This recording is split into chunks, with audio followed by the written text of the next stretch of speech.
वो कभी आते जाते लोगों के हाथ में सामान देखने लगता, तो कभी उसकी नजर उन दुकानदारों पर चली जाती जो अब तक अपने ग्राहकों से रेट के लिए लड़ रहे थे। लेकिन उसी वक्त उसके आगे चल रहा अनिल एक बहुत बड़ी दुकान पर आकर रुक गया। उस दुकान का आधा सामान बाहर ही फैला हुआ था, जैसे antique mirror, watch, glass, curtains और भी बहुत कुछ। आ जाओ, अब मैं तुम्हें अपना टैलेंट दिखाता हूं कि कैसे इस तरह के मार्केट से सामान लिया जाता है।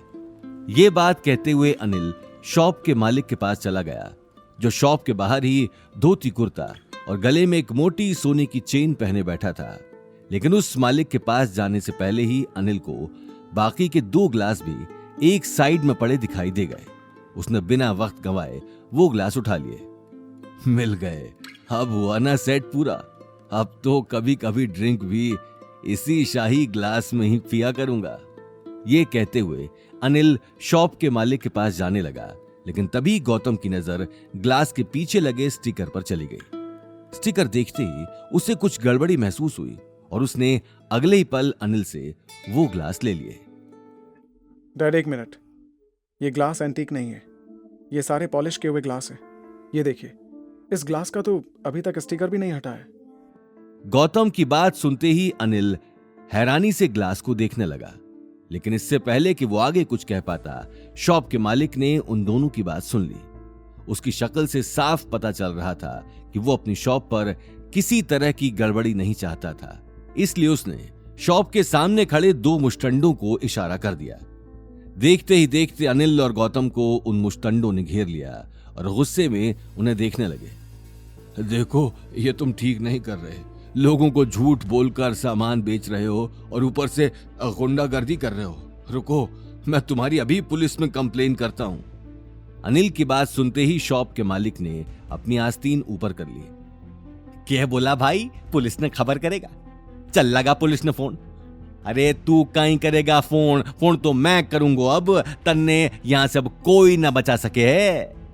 ये कहते हुए शॉप का मालिक गुस्से में गौतम और अनिल को देखने लगा। साफ पता चल रहा था कि वो किसी भी पल उन दोनों को मारने के लिए तैयार था। उसकी धमकी सुनकर अनिल का गला सूख गया और माथे से पसीना आने लगा। वहीं गौतम इससे पहले कि आगे आकर कुछ कहता, उसकी नजर शॉप के बाहर पड़े एक छोटे से स्टोन पर चली गई, जो धूप में बहुत तेज चमक रहा था। गौतम ने अगले ही पल वो स्टोन उठा लिया और उसे ध्यान से देखने लगा। वो एक ही नजर में उस स्टोन की अहमियत को समझ चुका था, क्योंकि एंटीक और पुरानी चीजों के बारे में उसे अच्छी खासी नॉलेज थी। स्टोन को देखते ही उसे अपने शरीर में एक अजीब सी हलचल महसूस हुई, जो उसने आज से 3 साल पहले महसूस की थी।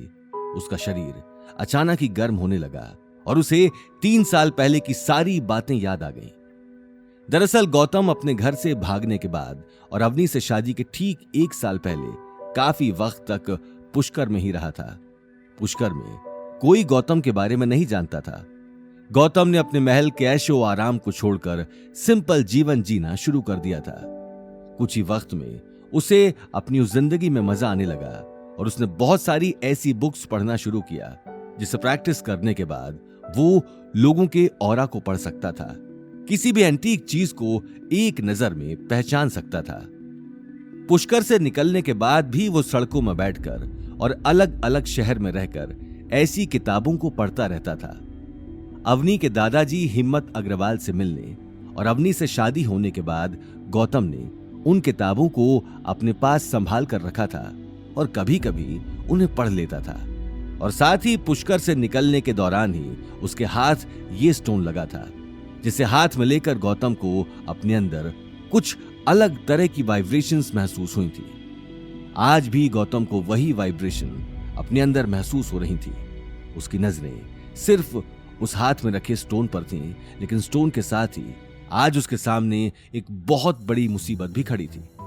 गौतम, क्या कर रहे हो? हमारे सामने लोग हमें मारने के लिए खड़े हैं और तुम यहाँ खड़े खड़े टाइम पास कर रहे हो। तुम मेरी सेफ्टी के लिए आए हो या फिर मुझे मरवाने के लिए? गलती मेरी है। तुम जैसे आदमी को साथ में लेकर आने से पहले ही मुझे सोचना चाहिए था। ये भगवान, कहां फंस गया? उन दोनों को बड़बड़ाते हुए देखकर शॉप के मालिक का पारा चढ़ गया। उसकी शक्ल देखते ही अनिल का सिर पसीने से तरबतर हो गया। आगे की कहानी जानने के लिए। देखिए अगला एपिसोड सिर्फ पॉकेट एफएम के यूट्यूब चैनल पर और रॉयल वारिस के सारे एपिसोड्स को सुनने के लिए डिस्क्रिप्शन में दी लिंक से डाउनलोड करें पॉकेट एफएम ऐप।